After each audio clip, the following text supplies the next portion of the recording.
மிக்க நன்றி அப்பா. பத்மா, உங்களுக்கு வேற வேற குரல் ஏதாவது பேச தெரியுமா? ஓ, பேசுவேனே. தொண்டை கட்டினா வேற குரல்ல நல்லா பேசுவேன். அட அது இல்லைப்பா. அடுத்து நம்ம மகாகவி பாரதி தமிழ் சங்கத்தில் ஒரு புதிய முயற்சி, நம் நிகழ்ச்சி நிரலில் இதுவரை இல்லாத ஒரு புதிய நிகழ்ச்சி. நம் புதிய உறுப்பினரின் புதிய குரல், பல குரலில் பேசி நம்மை மகிழ்விக்க திரு பிரபு அவர்களை மேடைக்கு அழைக்கிறோம்.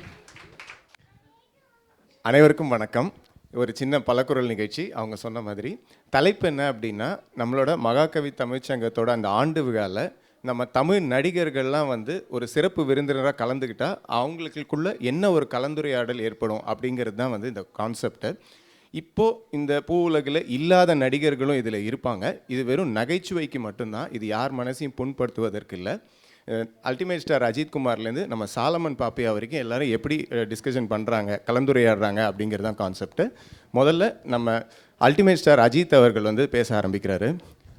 சரித்திரத்தை கொஞ்சம் புரட்டி பாருங்கள், அது நமக்கு சொல்லி கொடுக்குற விஷயம் ஒன்றே ஒன்று தான். நம்ம மொழியை நம்ம பார்த்துக்கிட்டா அந்த மொழி நம்மளை கண்டிப்பாக பார்த்துக்கும்.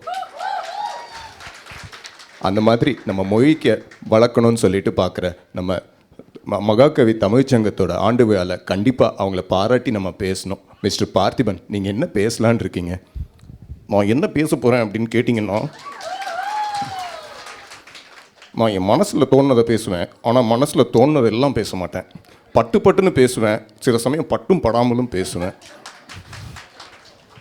மொத்தத்தில் என்ன பேசணுமோ அதை பேசுவேன். சில சமயம் பேசக்கூடாதுன்னு சொன்ன விஷயத்தையும் பேசுவேன், ஆனால் கண்டிப்பாக பேசுவேன். ஐயோ பார்த்திபா, நீ என்கிட்ட அசிஸ்டண்ட்டாக இருக்கும்போது கூட நீ பேசுறது எனக்கு ஓரளவுக்கு புரிஞ்சுது. ஆனால் இப்போ நீ பேசுகிறத கேட்கும்போது எனக்கு பயங்கரமாக தலை சுற்றுது. அதுவும் எந்த மேடை கிடைச்சாலும் உங்ககிட்ட மைக்கை கொடுத்துட்றாங்க, நீயும் என்னென்னத்தையோ பேசிடுற. ஆனால் அதை கேட்டதுக்கப்புறம் இப்போ நான் என்ன பேசணும்னு நினச்சதும் அதுவே மறந்துட்டேன். என்ன ஆசானே, நீங்கள் என்ன சொல்கிறீங்க? என் இனிய பாக்யா, இந்த பாரதி ராஜா உனக்கு ஒரு முக்கியமான கருத்தை சொல்கிறேன், கவனமாக கேளு. 80-90களில் நீ நிறைய ஹிட்டு படங்களை கொடுத்த. ஆனால் இந்த ஜென்சின்னு சொல்லப்படுற இந்த தலைமுறைக்கிட்ட நீ அவ்வளோவா ரீச் ஆகலை. ஆனால் என்ன நீ பார்த்தனா, தனுஷ், நித்யா மேனன் வரைக்கும் எல்லாருக்கூடையும் நடித்து அந்த சக்ஸஸ் மீட்டில் கூட அவங்களை என்னை பற்றி புகழ்ந்து தான் பேசியிருக்காங்க. So we should reach all the generations.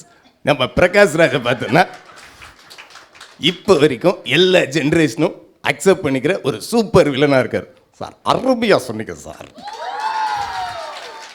பின்றீங்க sir. நான் எத்தனையோ நிகழ்ச்சி பார்த்துருக்கேன், ஆடியோ லான்ச் பார்த்துருக்கேன், ப்ரெஸ் மீட் பார்த்துருக்கேன், சக்ஸஸ் மீட் கூட பார்த்துருக்கேன் சார். ஆனால் இந்த மாதிரி ஒரு நிகழ்ச்சியில் என்ன பேசணும், என்ன பண்ணணும் எனக்கு தெரியல சார். சூப்பராக அழகாக சொன்னீங்க.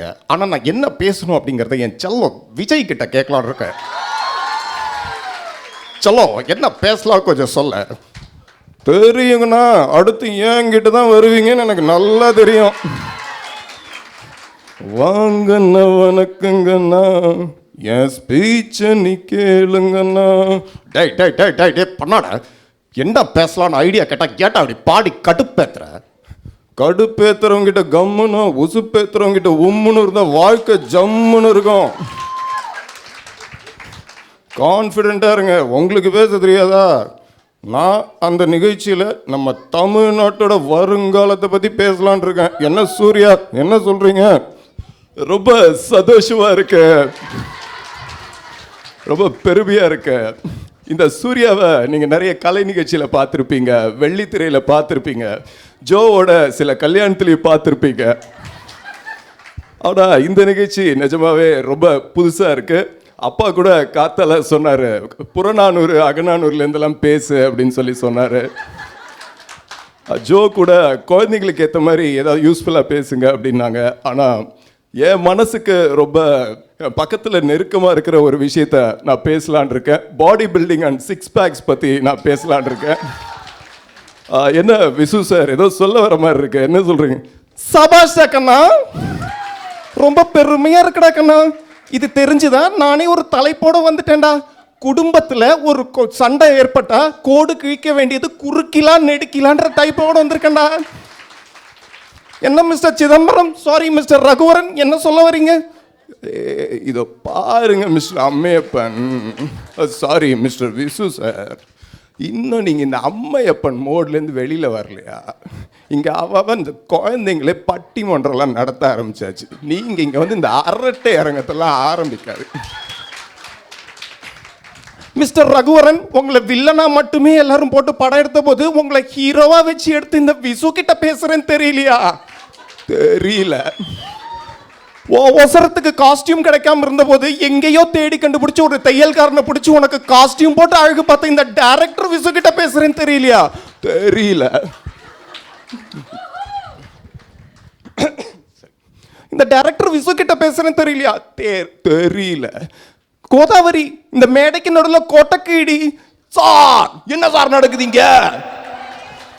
நம்ம தமிழ்ச்சங்க ஃபங்க்ஷனுக்கு போறோமா இல்ல நம்ம சம்சாரம் சார் ஷூட்டிங் போறோமா சார்? சார் முடியல சார், பேச்சு சண்டை கோடு, பேச்சு சண்டை கோடு, பேச்சு சண்டை கோடு, முடியல சார், முடியல, சுத்தமா முடியல சார். ரிப்பீட் இப்படியே போயிட்டு இருக்கு சார். மம்முட்டி சார் என்னன்னு கேளுங்க சார். எஸ் ஜே சூர்யா பேசுறது கரெக்ட் தானே? நேஷனல் அவார்டு வாங்கிட்டு இந்த ஃபங்க்ஷனில் ஜாலியாக இருந்து என்ஜாய் பண்ணிட்டு போகலான்னு வந்து இப்படி பொறுப்பு இல்லாமல் இப்படி எல்லாரும் சண்டை போட்டுக்கிட்டு இருக்கீங்களே, உங்களுக்கு இது நியாயமாக இருக்கா? இதே மாதிரி பேசினோன்னா அடுத்த வருஷம் நம்மள சீஃப் கெஸ்டாக இல்லை, ஹவுஸ் கீப்பிங்காக கூட யாரும் கூட மாட்டாங்க. பார்த்து பொறுப்பாக நடந்துங்க சார். என்ன மிஸ்டர் ரஜினி, நான் சொல்கிறது கரெக்டு தானே? கண்ணா, காலையில் எனக்கு ஃபோன் பண்ணி நீங்கள் இங்கே இருக்கீங்களா, இந்த ஃபங்க்ஷனில் கலந்துக்க முடியுமான்னு கேட்டாங்க. அப்போ நான் சொன்னேன், இது கண்டிப்பாக தமிழ் பற்றின ஃபங்க்ஷன், இதில் கலந்துக்கணும், கண்டிப்பாக வரேன்னு சொன்னேன். இப்போ போய்க்கிருக்கேன். இன்னொன்று மம்முட்டி, வாழ்க்கையோட ஒரு தத்துவம் சொல்கிறேன், கவனமாக கேட்டுக்கோ. அதிகமாக ஆசைப்படுற ஆம்பளையும் அதிகமாக கோவப்படுற பொம்பளையும் நல்லா வந்துட்டா சரித்திரம் பூகோளம் கணிதம் எதுவுமே கிடையாது. ரஜினி, என்ன ரஜினி, நீங்களும் எல்லாரும் மாதிரி சினிமா பஞ்ச் டைலாக்காக பேசிக்கிட்டு இருக்கிறீங்க.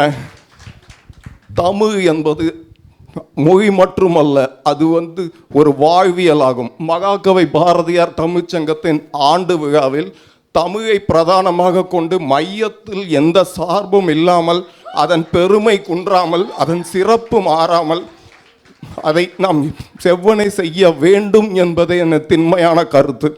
இதை பேராசிரியர்கள் சாலமன் பாப்பையா அவர்கள் கூட ஒற்றுக்கொள்வார் என்று நான் நம்புகிறேன். ஐயா போதும் ஐயா, முடியல, ஏதோ பொறுப்பா பேசுவீங்கன்னு பார்த்தேன், கருத்தே இல்லாம பேசுறீங்க. நாட்டில் 1000 பிரச்சனை இருக்குய்யா, 1001 இழுத்து விட்டுறாதீங்க. இங்கே இருக்கிற குழந்தைகளே அழகா பேசும், நீங்கள் ஒத்தொத்தரு போட்டு கொலையா கொள்றீங்க. அடுத்த வருஷமாவது ஒழுங்கா பேச ட்ரை பண்ணுங்க, அவங்களோட பயிற்சி பட்டறையில் சேர்த்து பயிற்சி எடுத்துக்குங்க. இதுதான் என்னோட கடைசியான கருத்து. நன்றி, வணக்கம்.